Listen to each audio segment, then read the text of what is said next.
নমস্কার, Surajit academy YouTube চ্যানেলে আপনাকে স্বাগত জানাই এবং যারা ফেসবুক থেকে দেখছেন আপনাদেরকেও স্বাগত জানাই। আজকের অত্যন্ত খুশির খবর নিয়ে এই প্রতিবেদন করছি।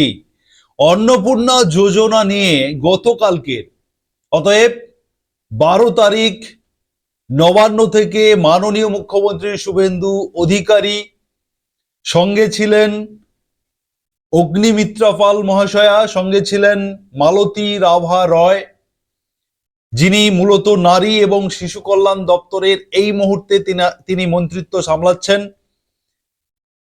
গতকাল মাননীয় মুখ্যমন্ত্রী শুভেন্দু অধিকারী অন্নপূর্ণা যোজনা সংক্রান্ত একটি নতুন গাইডলাইন এবং ফাইনাল গাইডলাইন প্রকাশ করেছেন। সেই গাইডলাইনে পরিষ্কার বলে দিয়েছেন কারা অন্নপূর্ণা যোজনার জন্য কারা যোগ্য, কারা অযোগ্য, কারা অন্নপূর্ণা যোজনার টাকা পাবেন। 17ই আগস্ট থেকে টাকা পেতে শুরু করবেন। ফাইনাল তালিকা তৈরি হয়েছে, কিছু ভেরিফিকেশন বাকি রয়েছে, আপনারা সেপ্টেম্বর মাস থেকে পাবেন। কিন্তু কারা পাবেন কারা পাবেন না সেইটা তিনি একদম পরিষ্কার জানিয়েছেন। এই ভিডিওর মাধ্যমে আমি আপনাদেরকে পুরো বিষয়টা একদম জলের মতো বুঝিয়ে দেবো, জলের মতন আপনারা বুঝে নিতে পারবেন পুরো গাইডলাইন। প্রথমে বলি, 1 নম্বর গাইডলাইনে তিনি বলেছেন যে সমস্ত মহিলারা পার্মানেন্ট চাকরি করেন, স্থায়ী পদে চাকরি করেন, পার্মানেন্ট চাকরি করেন, আমি সমস্ত স্টেপ ধীরে ধীরে আসবো, পুরো ভিডিওটা শুনুন, সব প্রশ্নের সলিউশন আপনারা পেয়ে যাবেন। পার্মানেন্ট চাকরি যারা করেন তারা নিজেরা অন্নপূর্ণা যোজনার জন্য এলিজিবল নয় বা অন্নপূর্ণা যোজনা পাবেন না।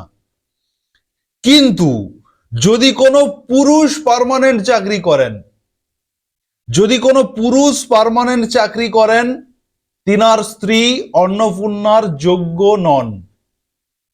কিন্তু তিনার পরিবারের আর বাকি সদস্য যারা রয়েছেন, কোনো পুরুষ যদি পার্মানেন্ট চাকরি করেন, তিনার বোন থাকতে পারেন, তিনার মা থাকতে পারেন, তিনার বৌদি থাকতে পারেন, তিনারা অন্নপূর্ণার জন্য যোগ্য, কিন্তু শুধুমাত্র স্ত্রী যোগ্য নন। একটা বিষয় আমি ক্লিয়ার করতে পেরেছি। এবারে আসছি 2 নম্বর পয়েন্টে। যে সমস্ত মহিলারা 10,000 টাকার বেশি ইনকাম করেন বা সরকারি মাইনা পান, যে সমস্ত মহিলারা 10,000 টাকার বেশি ইনকাম বা বেতন পান, তিনারা অন্নপূর্ণার জন্য যোগ্য নন। এই ক্যাটাগরিতে কারা পড়ছেন বলে দিই। অস্থায়ী কর্মী যারা, মহিলাদের ক্ষেত্রে বলছি, মহিলা সিভিক ভলেন্টিয়ার যদি হয়ে থাকেন, আশা কর্মী, আইসিডিএস, মহিলা para teacher, ICT computer instructor বা পঞ্চায়েত বা অন্যান্য সরকারি দপ্তরের যে সমস্ত মহিলা চুক্তিভিত্তিক কর্মী যারা রয়েছেন এবং যাদের বেতন 10,000 টাকার বেশি, আমি শুধুমাত্র মহিলাদের কথা বলছি, পুরুষটা পরে আসছি, সেই সমস্ত মহিলারা এই অন্নপূর্ণার জন্য যোগ্য নন। কিন্তু এই চুক্তিভিত্তিক কর্মীদের দলে যদি কোনো পুরুষ থেকে থাকেন, ধরুন পুরুষ সিভিক পুলিশ বা সিভিক ভলেন্টিয়ার্স, পুরুষ প্যারা টিচার, পুরুষ আইসিটি ইনস্ট্রাক্টর, কন্ট্রাকচুয়াল কম্পিউটার শিক্ষক, পঞ্চায়েত কর্মী পুরুষ, সেক্ষেত্রে তিনার স্ত্রী অন্নপূর্ণার যোগ্য। তিনার স্ত্রী অন্নপূর্ণা যোজনার টাকা পাবেন যদি কোনো পুরুষ চুক্তিভিত্তিক কর্মী হয়ে থাকেন। এই পয়েন্টটা নিশ্চয়ই আপনাদেরকে বোঝাতে পেরেছি। এবারে আসছি, কোন পরিবার 12 লক্ষ টাকার ঊর্ধ্বে বছরে ইনকাম করেন, 12 লক্ষ টাকার ঊর্ধ্বে বাৎসরিক ইনকাম, সেই পরিবার অন্নপূর্ণার যোগ্য নন। সেই পরিবারের কেউই যোগ্য নন। ধরুন কোন একজন ব্যক্তি 12 লক্ষ টাকা বছরে ইনকাম করেন, তার মানে তার পরিবার যোগ্য নন, মানে তিনার স্ত্রী যোগ্য নন, কিন্তু তিনার সঙ্গে তিনার মা থাকেন, তাহলে তিনিও যোগ্য নন। কিন্তু দেখা গেল যে তিনার ভাই রয়েছেন, তার ভাইয়ের বউ রয়েছেন, কিন্তু তিনারা আলাদাভাবে থাকছেন, সেক্ষেত্রে তিনার ভাইয়ের বউ যোগ্য হতে পারেন, কারণ তিনার আলাদা ফ্যামিলি, আলাদা পরিবার। কিন্তু যে যে পুরুষ কিংবা যিনি মহিলা 12 লক্ষ টাকার বেশি ইনকাম করেন, মহিলা হলে তিনি স্বয়ং পাবেন না, পুরুষ হলে তিনার পরিবার মানে তিনার স্ত্রী পাবেন না। এরপরে আসছি, কিছু সামাজিক প্রকল্প রয়েছে, যে সমস্ত প্রকল্প অত্যন্ত মানবিক। মুখ্যমন্ত্রী এই দিকটা ভেবেছেন। আমরা বারংবার, আপনারা যারা আমাদের সুরজিৎ একাডেমি ইউটিউব চ্যানেলকে ফলো করেন বা ফেসবুক চ্যানেলকে ফলো করেন প্রতিনিয়ত, আপনারা জানেন আমরা প্রতিনিয়ত চিৎকার করেছি, মাননীয় মুখ্যমন্ত্রীর কাছে আবেদন জানিয়েছি যে কিছু সামাজিক প্রকল্প আছে যেগুলোর ভাতা বাড়ানো উচিত মানবিক দৃষ্টিতে, যেমন বার্ধক্য ভাতা, বিধবা ভাতা, প্রতিবন্ধী ভাতা, এগুলো বাড়ানো উচিত। তিনি বাড়িয়েছেন সেপ্টেম্বর মাস থেকে 1000 টাকার পরিবর্তে 1500 টাকা করে আপনারা পাবেন। কিন্তু এখানে যে বিষয়টা আমি বলতে চাইছি, ধরুন কোনো বিধবা মহিলা, তিনি 25 থেকে 60 বছরের মধ্যে তিনার বয়স রয়েছে, তিনি বিধবা হওয়ার কারণে তিনি বিধবা ভাতাটা পেতেন, 1500 টাকা করে পেতেন। মাননীয় মুখ্যমন্ত্রী ঘোষণা করেছেন যে তিনার 1500 টাকাটার পরিবর্তে তিনি 3000 টাকা পাবেন অন্নপূর্ণা ভান্ডার। তিনার বয়স 60 বছরের মধ্যে হতে হবে, 25 থেকে 60-এর মধ্যে হতে হবে, তাহলে তিনি অন্নপূর্ণা ভান্ডারের সুবিধাটা পাবেন, 3000 টাকাটা পাবেন, 1500 টাকাটা পাবেন না। কিন্তু যিনি বিধবা, 60 বছরের বেশি বয়স হয়ে গেছে, তিনি বিধবা ভাতা পাবেন, মানে 1500 টাকা পাবেন। যারা প্রতিবন্ধী, দিব্যাঙ্গ ভাতা যেটাকে বলা হচ্ছে, তাদের জন্য আরো খুশির খবর। যারা প্রতিবন্ধী ভাতা পান, কোনো মহিলা 25 থেকে 60 বছরের মধ্যে বয়স, তিনি 1500 টাকা প্রতিবন্ধী ভাতা পাবেন সামনের মাস থেকে।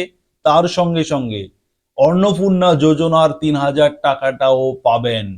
অতএব তিনি মাসে 4500 টাকা, প্রতিবন্ধী মহিলা হয়ে থাকলে, 25 থেকে 60 বছরের মধ্যে বয়স হয়ে থাকলে 4500 টাকা বছরে পাবেন। মুখ্যমন্ত্রী ঘোষণা করেছেন, একদম প্রমাণ সমেত দেখাবো আপনাদেরকে। যারা প্রধানমন্ত্রী কিষাণ সম্মান নিধি যোজনা পান, যে সমস্ত মহিলারা, দেখুন অন্নপূর্ণা যোজনা মহিলাদের ক্ষেত্রে যেখানে যেখানে পুরুষের লিঙ্ক ছিল আমি সেগুলো বলে দিয়েছি আগে। পিএম কিষাণ সম্মান নিধি যোজনাতে যে সমস্ত মহিলারা পিএম কিষাণ সম্মান নিধি পান, তিনারা অন্নপূর্ণা যোজনা পাবেন, পিএম কিষাণও পাবেন বছরে 9000 টাকা, এবং তিনি অন্নপূর্ণা যোজনারও 3000 টাকা পাবেন। দুটো জায়গায় শিথিল হয়েছে, দিব্যাঙ্গ ভাতা এবং PM Kisan Samman Nidhi, double double benefit. এবারে আসছি গ্রামীণ এলাকাতে, যেখানে যাদের 3টে রুমের বেশি বাড়ি, মানে বাড়িতে 3টে রুমের বেশি রুম রয়েছে, ঘর রয়েছে, গ্রামীণ এলাকা এবং পৌর এলাকাতে, তিনাদের ক্ষেত্রে অন্নপূর্ণা যোজনা চালু থাকবে। অতএব 3টের বেশি রুম থাকার কারণে আপনার অন্নপূর্ণা বন্ধ হবে না। কোথায়? গ্রামীণ এবং পৌর এলাকাতে। যারা শহরে রয়েছেন তাদের জন্য কিন্তু নয়, তাদের জন্য 3টে রুম থাকলে তারা পাবেন না। শহরে যারা 50 ডেসিবেলের বেশি জমি যদি থাকে কোনো মহিলার নামে বা পরিবারের ক্ষেত্রে, গ্রামীণ এলাকাতে এবং পৌর এলাকাতে, তাদের জন্য অন্নপূর্ণা যোজনা ছাড় দেওয়া হয়েছে, মানে তিনারা অন্নপূর্ণা যোজনা পাবেন। যদি কোনো শহরে কোনো মহিলা বা কোনো পরিবারের 50 ডেসিমেলের বেশি জমি থাকে, সেখানে কিন্তু অন্নপূর্ণা যোজনা দেওয়া হবে না। গ্রামীণ এলাকার জন্য, পৌর এলাকার জন্য কিন্তু ছাড় দেওয়া হয়েছে। যারা গ্রামীণ এলাকাতে বসবাস করেন, আপনাদের 3টে রুমের বেশি থাকলে পাবেন, জমি পরিমাণ বেশি থাকলেও আপনারা পাবেন। এই হচ্ছে একদম প্রপার গাইডলাইন। অতএব এই গাইডলাইন অনুযায়ী আমি মনে করছি যে আপনারা প্রত্যেকে খুশি হবেন, প্রত্যেকের একটা স্বপ্ন, অন্নপূর্ণা যোজনা, লক্ষ্মী ভান্ডার পেতেন, মা বোনেরা খুশি ছিলেন। অন্নপূর্ণা ভান্ডারের ঘোষণা হওয়ার ফলে তিনারা আরো খুশি হয়েছিলেন, 3,000 পাবো 1,500-এর জায়গায়।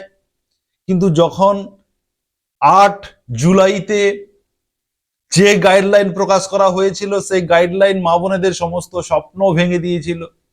কিন্তু গতকাল মাননীয় মুখ্যমন্ত্রী শুভেন্দু অধিকারী নবান্ন থেকে সাংবাদিক সম্মেলন করে, প্রেস কনফারেন্স করে তিনি পরিষ্কার এই গাইডলাইন প্রকাশ করেছেন, যে গাইডলাইন আমি আপনাদেরকে এই মুহূর্তে শোনালাম। আমার চ্যানেলে মুখ্যমন্ত্রী শুভেন্দু অধিকারীর এই যে পুরো গাইডলাইন যে তিনি বলেছেন, স্বয়ং তিনার সেই ভিডিওটা আমার চ্যানেলে রয়েছে। গতকাল আমি সেই ভিডিওটা পোস্ট করেছি, পারলে দেখে নেবেন। অতএব এই ভিডিওটি আপনারা প্রচুর প্রচুর শেয়ার করুন। যারা ফেসবুক থেকে দেখছেন শেয়ার করে দিন, ফলো করুন পেজটিকে। আমরা সবসময় আপনাদের জন্য ভালো খবর, খুশির খবর নিয়ে আসি। আপনাদের পছন্দ হবে, ভালো লাগবে এমন খবর আমরা পরিবেশন করতে পছন্দ করি। অত্যন্ত খুশির খবর, যারা ইউটিউব থেকে দেখছেন আপনারা চ্যানেলটিকে সাবস্ক্রাইব করুন, নোটিফিকেশন বেল বাটন অন করে রাখুন। ধন্যবাদ।